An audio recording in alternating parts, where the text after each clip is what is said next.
I'm Tinny from Mini Bowl Design, and I'm sitting in front of this card table or TV tray, and I'm going to attempt to cook a cake, bake a cake, with my new prototype stove. So, first thing we're going to do is limited space. First thing we're going to do is put a little over an ounce of fuel in this stove. Okay, put the lid on that. Put that over here with a pot stand. Okay, now, going to mix up the cake next. Got water there. Okay, this is Betty Crocker's chocolate chip. Simply add water. 3-minute post oven, it says. Okay. Well, it may take me a little longer than that. We'll see. Okay. There's the mix. And we need a half a cup of water. I've got a half a cup measure here. I took an 8-ounce bottle and cut it off and made a half cup measure out of it. This isn't too difficult to do out on the trail if you keep everything to a minimum. It does help if you have an extra pot, but a lot of people put the water right in the bag with the mix and just knead it. I wouldn't do that here, but if I was out on the trail, I could see doing that.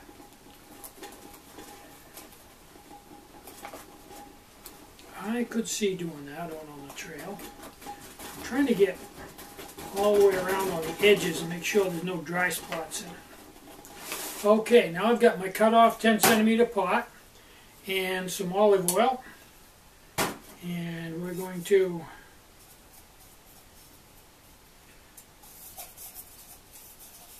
coat this liberally with olive oil. And I mean, the more liberal, the better. Now, before I even start this, I'm going to get my stove going and start. I've got my baking ring in here, and I'm going to start this preheating. Because once I dump this into this oiled pan, I want to get it right on the heat right away. It has a lot better chance of not sticking. I've got a little bit too much oil in that, so I'm going to run over here and get a paper towel and take a little bit out because I kind of got a little crazy with the oil, and I don't want to make too big a mess here. It's out on the trail, I just dump it on the ground, but I don't want to dump it on the floor of my studio. I mean, I could, but you know, if a mess to clean up.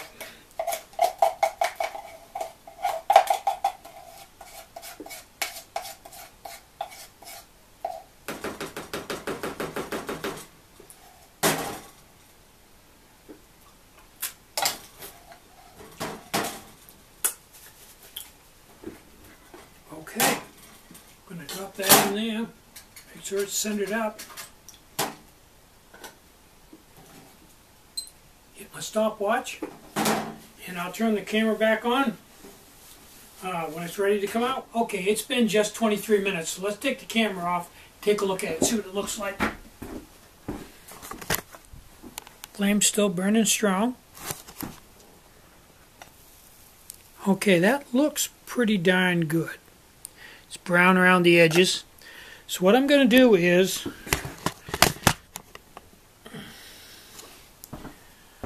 I'm going to blow out the flame and just let this sit here for another 10 or 15 minutes and let it finish cooking with its own heat and also cool down so I don't burn my fingers taking it out.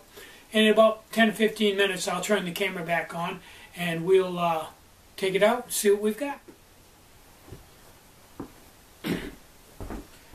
Okay, it's been 10 minutes. Probably should let this set a little bit longer because it's still pretty hot. You wouldn't want to grab a hold of it with your bare hands for any length of time, but I think you can see that.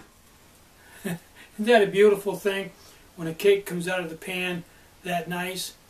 And the secret to that is using oil in the pan, and as soon as you put your batter in, don't let it set, get it right on the heat, and it'll almost always come out like that. If you let it set for a while, it may stick. It took me a while to figure that out. So let's move the camera in and take a look at this. There we go. Okay. You can see that it's done all the way through. Looks very nice. So, I guess my point here is, with this stove, which, by the way, after 23 minutes you could pick it right up, it wasn't even hot, and I still have a lot of alcohol left, and I only put in like 1.5 ounces, 2 ounces, so I'm going to say it probably took, looks like it took about 1 ounce to cook this cake. That should be as simple as it gets. Just put 1.5 ounces or a little over 1 ounce of alcohol in this. If you put 1 ounce in it, light it, put it on there and walk away. It'll run out of fuel before it'll burn the cake. Come back in a half an hour, take it out, done. That's about as simple as I can make it, and I believe that this pot stand and this stove and the windscreen will fit right inside of your cut down 10 centimeter pot. Also the baking ring. So that's basically your baking kit right there. Doesn't take up too much space. It is something extra to carry on the trail, but if you like stuff like this, then it's the price you pay. So I don't know what to call this stove, so for lack of anything else, I'm going to call it the Bake-o-Matic. In Mini Bull Design, Bake-o-Matic. Oh, I'm Tinny from Mini Bull Design. Get out and hike, take a friend, enjoy the great outdoors, and more important than anything, try to have some fun today, and try to have a really great day. Bye-bye.